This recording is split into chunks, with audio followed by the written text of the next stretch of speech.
Welcome back. Now, a terrorist threat. British officials are warning of a possible imminent attack at the Kabul airport. The U.S. Embassy telling Americans in Afghanistan not to travel to the airport.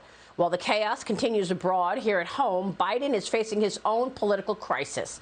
A recent USA Today Suffolk University poll finding the president's approval rating dropping to 41%. 55% of those surveyed disapprove of President Biden's handling. Joining me right now is the Coalition to Protect American Workers Executive Director. He is the former Chief of Staff to Vice President Mike Pence. Marc Short is here. Great to see you, Marc. Thanks very much for being here. I don't even know where to begin. The fact that we have now a terrorist threat that we are watching and expecting ahead of the 20th anniversary of September 11th is obviously unnerving. Your thoughts on that, as well as this botched up withdrawal from Afghanistan? Well, Maria, thanks for having me this morning. I think it's hard to think of a greater foreign policy debacle in recent American history than what is unfolding right now. I think that it's really difficult to understand why America wouldn't decide to maintain and hold Bagram Air Force Base. Everybody wanted to bring our troops home. It's understandable. It's been a long war. But the reality is that to this day, we have 29,000 troops in Korea. We brought our men and women home from World War II, but we have 35,000 troops in Germany. We were maintaining the peace in Afghanistan with 2,500 troops. And that base is so centrally located between Iran, Russia, and China, our three greatest foreign policy adversaries. And so to abandon the base that American taxpayers have put so much into, and to see this withdrawal unfolding the way it is and the chaos that's happening, and the potential reality of the Biden administration still acknowledging that Americans could be left behind, is really unconscionable. And I think that it's an enormous foreign policy debacle. And all of this as we question what the obsession with getting all the troops out by August 31st was in the first place. Was this all about optics? He wanted September 11th to come around 20 years later so that he could say, I got all the troops out? I mean, what was the point of this rush, cut and run? Yeah. Well, Maria, I think that the arbitrary deadline certainly was to be coinciding with the 20th anniversary of 9/11. But I think that, unfortunately, for the Biden administration and for all of us here in this country, it's going to be a stark reminder of 9/11. And I think that the way it's unfolding certainly is not the headline that they wanted.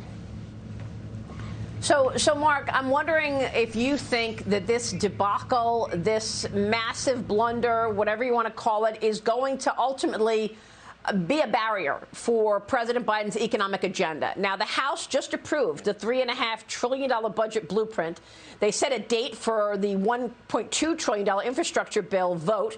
Is there a possibility of stopping this massive spending and tax spree that is underway, regardless of the massive crises that are happening? Nancy Pelosi is pushing this forward. Does the economic agenda get blown up because of what we're seeing elsewhere? Maria, I think there's a chance. I think that there's always been a good chance that we can defeat this massive tax and spend increase. But I think that certainly the events in Afghanistan are going to continue to slow it down. And the farther it pushes into later this year or next year, the greater chance of actually killing it, because you get into the 2022 election cycle. Senator Menendez, as chairman of the Senate Foreign Relations Committee, has already indicated perhaps a willingness to do some sort of hearing investigations into when cables were sent from State Department. When did the Biden administration know how bad this was going to be? Why didn't they act sooner?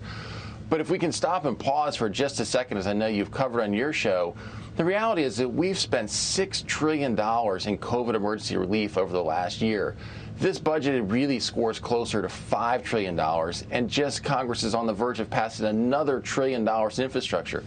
That's $12 trillion. It's impossible, I think, for most Americans to even comprehend what that means. But to put it in context, that would be basically the federal government sending $100,000 to every family in America. $100,000. There's roughly 120 million family units. It's unbelievable to think of how much spending we're doing. And the media is looking and saying that these people who are looking to negotiate bipartisan deals are sort of heroes and slowing it down. Look, we're marching to the road to serfdom. And the Manchins and Gottheimers of the world are actually the band leaders in that march. Wow. And don't forget that his budget actually, well, on the looks of it, the defense spending is up 1.7%, but when measured against inflation, you're actually talking about a decline in defense spending. Yeah, sure. And nobody's pushing to change those numbers, even in the face of all of these crises, China rising, continuing to have a goal of overtaking the United States. We'll keep watching this, Mark. The budget is just mind-boggling. No acknowledgement of the reality of our adversaries rising. Marc Short, thanks very much for weighing in on all of this morning. We'll see you soon.